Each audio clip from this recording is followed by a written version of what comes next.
La armadura de Dios, parte 3. Vamos a estar viendo la tercera parte de este estudio sobre la armadura de Dios. En las partes previas habíamos visto acerca de cómo ser fortalecidos por el Señor, la importancia de ser fortalecidos por el Señor Jesucristo. Y después vimos las estrategias del diablo, estrategias del calumniador. En esta tercera parte lo que vamos a empezar a ver es qué es la lucha espiritual y cuáles son las partes de la armadura que Dios nos ha provisto para luchar en esta batalla espiritual. En Efesios 6:12, la Reina Valera actualizada dice: porque nuestra lucha no es contra sangre ni carne, sino contra principados, contra autoridades, contra los gobernadores de estas tinieblas, contra espíritus de maldad en los lugares celestiales. Y yo les había leído mi traducción en base al texto griego, que es: porque no es para nosotros la lucha contra sangre y carne, sino que luchamos contra los principales, contra las autoridades, contra los gobernadores del mundo de esta presente oscuridad, contra los seres espirituales de malignidad en los lugares celestiales. En este versículo, ahí cuando dice que no es para nosotros la lucha contra sangre y carne, ese no en griego es ou. En el griego hay dos palabras que principalmente se traducen como no. Una es ou y otra es me. El no me es un no condicional. Quiere decir que en determinadas condiciones es un no, pero pueden haber excepciones. En cambio, el no ou es un no absoluto y enfático. Quiere decir absolutamente no. Lo que Pablo está diciendo acá entonces es que de ningún modo es para nosotros la lucha contra sangre y carne. Una lucha contra sangre y carne en realidad le corresponde a alguien que sirve como militar o como policía, por ejemplo, pero a un servidor de Cristo, como el apóstol Pablo, no le correspondía luchar contra las personas en un aspecto físico. Él no estaba llamado a agarrar una espada y matar a la gente o luchar físicamente contra los malvados, sino que la batalla era en el ámbito espiritual. Y todos los cristianos estamos metidos en esta batalla espiritual. Quizá haya algunos que sean militares o que sean policías y que sean cristianos, y en ese caso van a tener lucha espiritual y lucha también contra sangre y carne, pero la lucha que todos los cristianos tenemos es una lucha espiritual. Si bien muchas veces nos vemos luchando en la vida contra personas con malas actitudes, con malos comportamientos, gente irrespetuosa de Dios y que hace maldad, debemos entender que detrás de toda maldad, de todo acto de maldad, existen seres espirituales de maldad. Existe toda una gran estrategia del calumniador, como habíamos visto previamente, para arruinar los planes de Dios y dañar a los hijos de Dios. La lucha comienza en los lugares celestiales o entre los seres celestiales, y esa lucha después se manifiesta en el plano humano, pero siempre tiene su origen en el plano espiritual. Incluso las guerras que hay entre países, entre naciones, o las guerras civiles, todas tienen su origen en un ámbito espiritual. Notemos que el apóstol Pablo no está invitando a los cristianos a luchar en la batalla espiritual, sino que está declarando un hecho, que ya estamos en la batalla. El mundo en que vivimos es un campo de batalla espiritual y nos guste o no, estamos dentro de la batalla. Y solo hay dos bandos en esta guerra, Dios o el adversario. Acá no se puede ser neutral. Si alguien dice no quiero participar de la guerra, no por eso va a estar exento de los ataques del adversario. Así que es necesario que todos los cristianos sepan que esta guerra existe y que seamos fortalecidos y nos equipemos con toda la armadura y armamento provisto por Dios. Es interesante notar que esta palabra lucha, en el versículo 12, es una palabra que específicamente se usaba para describir los combates entre atletas o entre los mismos soldados, en donde el perdedor quedaba derrotado, agotado, quizá un poco herido, pero no moría. Así que esos mismos oponentes podían nuevamente enfrentarse en combate una y otra vez. La victoria era solo momentánea. Del mismo modo, nuestras luchas espirituales no acaban con el enemigo, solo lo derrotan momentáneamente. Nosotros no podemos matar o aniquilar a los seres espirituales, solamente los podemos vencer momentáneamente. Sabemos que la guerra contra los seres espirituales de maldad la terminará Dios en el futuro, destruyendo todo mal en el lago de fuego, como dice Apocalipsis 20, del 10 al 15, y también en Apocalipsis 21:8. Pero hoy en día nos enfrentamos a diario en batallas espirituales, batallas que se desarrollan en nuestra mente y en nuestro entorno. Y a veces somos derrotados, pero podemos levantarnos, recuperar fuerzas, equiparnos correctamente y volver al combate. Del mismo modo, si obtenemos la victoria, tampoco hay que pensar que ya jamás vamos a ser atacados. El combate es continuo. Noten también que Pablo aquí habla de principales autoridades y gobernadores del mundo de la oscuridad que existen en el tiempo presente. La oscuridad, la gran maldad que existe en el presente, se debe a la actividad de estos seres espirituales, entre los cuales hay algunos de mayor autoridad y poder que otros. Son un ejército espiritual de maldad, con distintos rangos de autoridad, teniendo al diablo, el calumniador, como máxima autoridad. Pero en Efesios 1:21, el apóstol dijo que Jesús fue exaltado por encima de todos estos principados y autoridades y sobre todo señorío.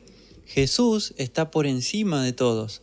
Por eso es que, si somos fortalecidos en Él y por Él, podremos hacer frente a todos estos seres espirituales de maldad y obtener la victoria. En el versículo 13, la Reina Valera actualizada dice: por esta causa tomad toda la armadura de Dios para que podáis resistir en el día malo y después de haberlo logrado todo, quedar firmes. La Reina Valera del 60, en esta última parte dice: habiendo acabado todo, estar firmes. Y la traducción que hice yo dice como sigue: por eso levanten la completa armadura de Dios para que sean capaces de resistir en el día maligno y habiendo realizado todas las cosas necesarias, mantenerse firme.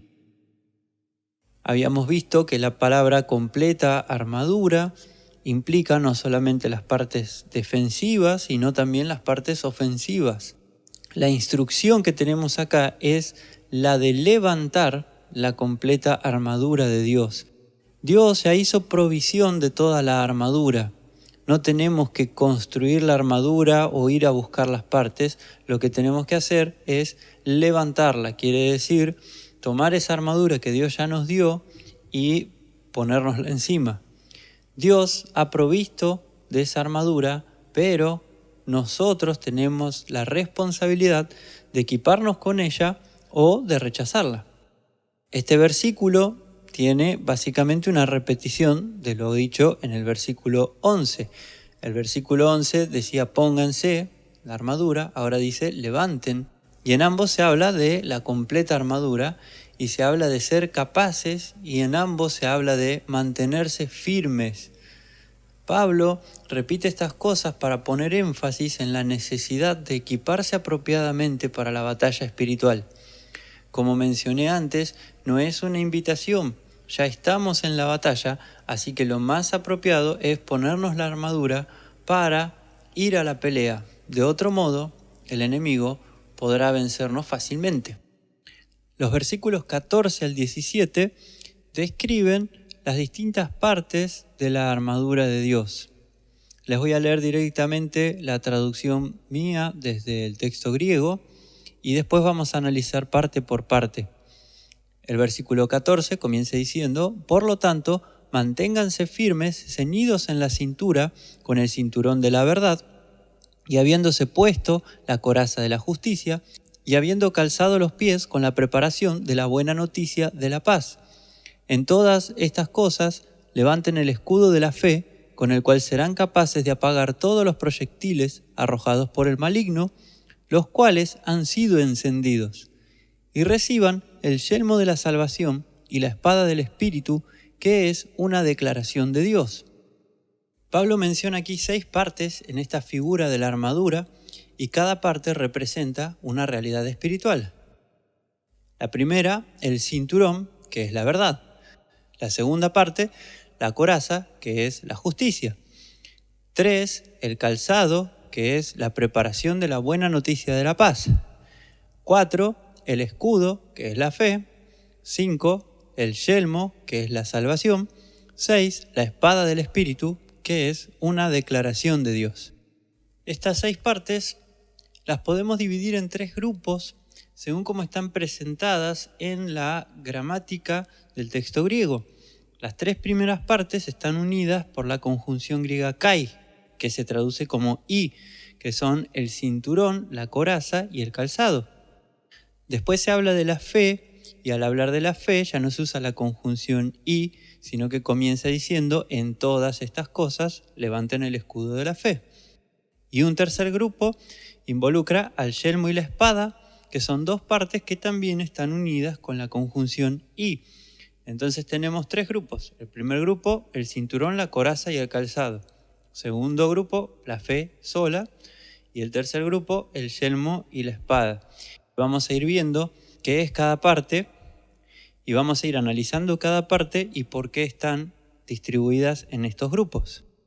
El primer elemento de la armadura mencionado es el cinturón de la verdad. El ponerse el cinturón en el primer siglo era simbólico de estar preparados para un trabajo o para un combate. Una persona que estaba en su casa relajada andaba sin cinturón, pero una persona ceñida no estaba relajada, ni mucho menos dormida, sino que estaba lista para la acción.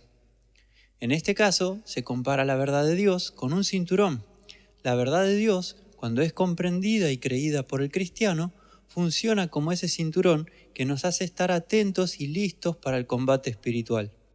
Las Escrituras aquí nos alertan sobre la lucha espiritual y enfáticamente nos dicen que nuestra lucha no es contra sangre y carne.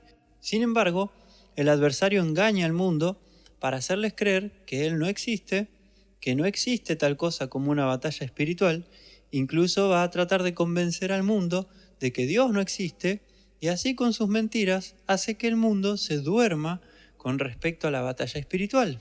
Incluso los mismos cristianos, muchas veces, no comprendiendo la verdad de Dios, se ven luchando contra sangre y carne, queriendo solucionar todos los problemas con dinero, con psicología, con ejercicio, con autoayuda, etcétera, etcétera. Pero más allá de que todas estas cosas pueden ser útiles, jamás hay que olvidar que la lucha es espiritual, que hay todo un ejército espiritual maligno trabajando día y noche en contra de los designios de Dios. En la armadura romana, el cinturón iba por debajo de toda la armadura. Antes de colocarse los elementos metálicos protectores, el soldado tenía que ceñir bien su cinturón para ajustar la ropa que estaba por debajo y que la armadura no se le desacomodara o le generara molestia. El cinturón era lo primero que debían ajustar antes de ponerse la armadura, y de este dependía que la armadura estuviera bien colocada y que el soldado tuviera buena movilidad. Del mismo modo, la verdad de Dios debe ser lo primero que debemos levantar y poner en nuestra mente y corazón para así poder sostener firmemente y en su lugar el resto de las piezas de la armadura. Si nuestra fe está basada en la sana doctrina de la palabra de Dios, la cual es la verdad, el resto de las piezas de la armadura tendrán un buen sostén. Pero si nuestra fe está basada en mentiras y errores, estaremos vulnerables ante los ataques del adversario. Recordemos que Eva falló en conocer y retener la verdad de Dios, perdió su firmeza en la confianza y obediencia a Dios y así cayó. La segunda parte de la armadura, descrita en Efesios 6, es la coraza, que es la justicia. En Isaías 59, 17, Dios mismo es descrito como vestido con la coraza de justicia. Isaías 11:5 habla de la justicia como un cinturón de los lomos y la fidelidad como un cinturón de la cintura. La coraza es la parte que protege el torso del soldado, pero más específicamente protege el corazón. Una herida punzante de espada, lanza o jabalina que llegara al corazón podía matar de inmediato al soldado en la batalla. En la Biblia se llama corazón a nuestro centro de pensamientos, de donde emana todo lo que somos como personas. En Proverbios 3:3 leemos sobre escribir los mandamientos de Dios en el corazón. En Mateo 12, 34 y 35, Jesús enseñó que de la abundancia del corazón habla la boca, y que el hombre que es bueno saca lo bueno del corazón, y que el que es malo saca lo malo de dentro de su corazón. En Proverbios 4:23 se nos instruye a guardar el corazón por sobre toda cosa guardada, porque de él mana la vida. Toda nuestra vida depende de lo que hay en nuestro corazón. Si queremos tener la vida plena que Dios tiene para nosotros, debemos llenar nuestro corazón con su palabra y luego debemos resguardarlo, para que no nos sea quitada la plenitud de vida que Dios nos da. ¿Con qué guardamos nuestro corazón? Lo guardamos con la justicia de Dios. Entender la justicia de Dios es lo que protege nuestro corazón de los ataques del diablo. Dios es justo y todo lo que hace, lo hace en justicia. Todo su plan es en justicia, y mientras más comprendemos esa justicia de Dios, más protegidos van a estar nuestros corazones. El adversario va a intentar por todos los medios hacernos creer que Dios no es justo, que Él actúa con maldad sobre el mundo, y el adversario va a intentar que el mundo desconozca que existe una batalla espiritual, y de este modo muchas personas llegan a pensar que si Dios existiera no debería haber tanta maldad, y otros que sí creen en Dios llegan a dudar de su amor y justicia. Si el adversario logra hacer que creamos que Dios no es justo, nuestro corazón va a quedar desprotegido y él puede asestar un golpe mortal. Muchas veces nos pasa de vivir situaciones injustas en la vida y terminamos dudando del cuidado de Dios, de la protección de Dios y de la justicia de Dios. Bueno, la Biblia nos dice que hay una batalla espiritual y en medio de una batalla muchas veces suceden situaciones injustas, pero Dios en el futuro va a hacer justicia y va a dar a cada uno lo que le corresponda por sus obras. Si nosotros estamos firmes en entender esa justicia, vamos a tener el corazón protegido, porque aún viendo la injusticia que hay en el mundo hoy, vamos a estar seguros de que Dios en su momento va a hacer justicia. Tenemos que estar seguros que esta vida no se acaba acá cuando nos morimos, sino que va a haber una era venidera donde Dios va a ser el que gobierne a través del Señor Jesucristo, y ahí va a haber paz y va a haber justicia para todos. La tercera parte del equipo de batalla es el calzado. Un soldado sin calzado sin duda tendrá dificultades para movilizarse, y aun si el calzado estuviera mal sujetado, podría traerle serias complicaciones. El calzado le hace pisar firme y poder correr y moverse con rapidez. La forma en que un creyente puede pisar con firmeza y moverse apropiadamente en el campo de la batalla espiritual es estando preparados con la buena noticia o el Evangelio de la paz. La buena noticia de Dios o el Evangelio de Dios es que por medio de la fe en Cristo estamos en paz con Dios. Las buenas nuevas de Dios traen paz a quien las cree, dice Isaías 52:7. Y estando en paz con Dios, podemos pisar firmes en el terreno espiritual. Una persona que no cree o no sabe que está en paz con Dios, porque Cristo le ha redimido del pecado, va a andar titubeante por la vida y no va a tener paz en otras áreas de su vida, porque va a estar todo el tiempo inseguro de si es salvo, si no es salvo, si está bien con Dios o no, si se merece recibir algo de Dios o no, que si pecó y el pecado es muy grave y quizá Dios nunca lo perdone, y todo eso que trae intranquilidad a todas las áreas de la vida y hace que no podamos pisar firmes en el terreno de una batalla espiritual. Si no estamos seguros de que Dios nos ha hecho partícipes de su reino por medio de nuestra fe en Cristo y no por nuestras obras, entonces vamos a tener dudas, vamos a tener inseguridad, y eso hará que nos movamos pesadamente en la vida y el tropiezo va a venir con mayor facilidad. Algunos historiadores comentan que el éxito militar de Alejandro Magno y de Julio César se debió en gran parte a que sus ejércitos estaban bien calzados y así eran capaces de sobrellevar largas marchas a una gran velocidad sobre terrenos complicados.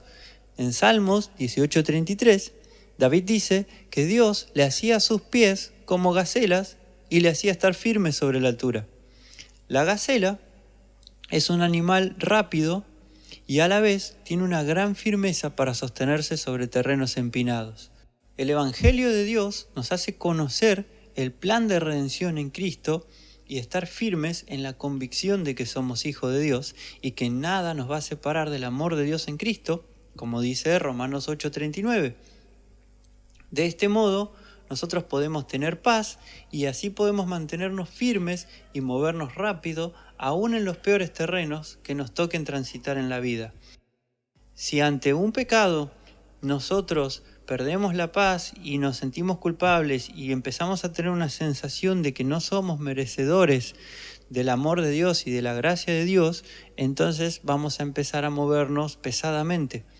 Pero si entendemos que estamos en paz para con Dios, que Dios nos perdonó todo pecado y que simplemente con pedir perdón delante de Dios, Dios nos perdona y nos restituye, entonces cuando pequemos podemos ir a Dios, pedir perdón, arrepentirnos, volver a estar en paz con Él y seguir moviéndonos rápido por la vida. Nuestra pérdida de la paz con Dios va a hacer que nuestra vida se vuelva más pesada. Por eso tenemos que conocer bien el Evangelio y estar bien aferrados a la creencia correcta de lo que Dios hizo en Cristo por nosotros.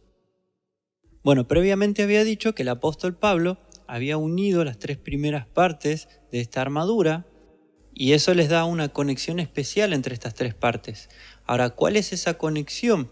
Bien, estas 3 partes, si le prestan atención, tienen que ver con el conocimiento del cristiano. Estas partes no son tanto algo que tengamos que sostener, sino algo que hay que llevar puesto. La verdad, la justicia y la buena noticia, o evangelio de la paz, son 3 realidades que dependen de lo que conocemos y entendemos de Dios y se adquieren primariamente mediante la lectura, el estudio y la reflexión de las Escrituras. El primer paso para estar bien armados para la batalla espiritual, entonces, es el conocimiento. Tenemos que conocer y entender la verdad de Dios, la justicia de Dios y la buena noticia de Dios. Son 3 cosas que, si bien son mencionadas por separado, están conectadas estrechamente. Por ejemplo, Romanos 1:16, 17 nos dice que en la buena noticia se revela la justicia de Dios, así que para conocer la justicia hay que conocer la buena noticia, hay que conocer el Evangelio. Además, previamente en Efesios 1:14, Pablo dice que la palabra de verdad es la buena noticia de salvación, vinculando estas cosas en una misma. Entonces, son 3 realidades que son conjuntas, no se puede tener una sin la otra. Mientras más conocemos la buena noticia, más vamos a conocer la verdad, más vamos a conocer la justicia de Dios. El primer paso, entonces, para estar protegidos espiritualmente, es el conocimiento y entendimiento de estas realidades espirituales y después le sigue la fe. Acá terminamos con esta tercera parte del estudio de la armadura de Dios. En las siguientes entregas vamos a ver más partes de la armadura y cómo aplicar todo esto en nuestra vida diaria. Así que Dios los bendiga y hasta la próxima.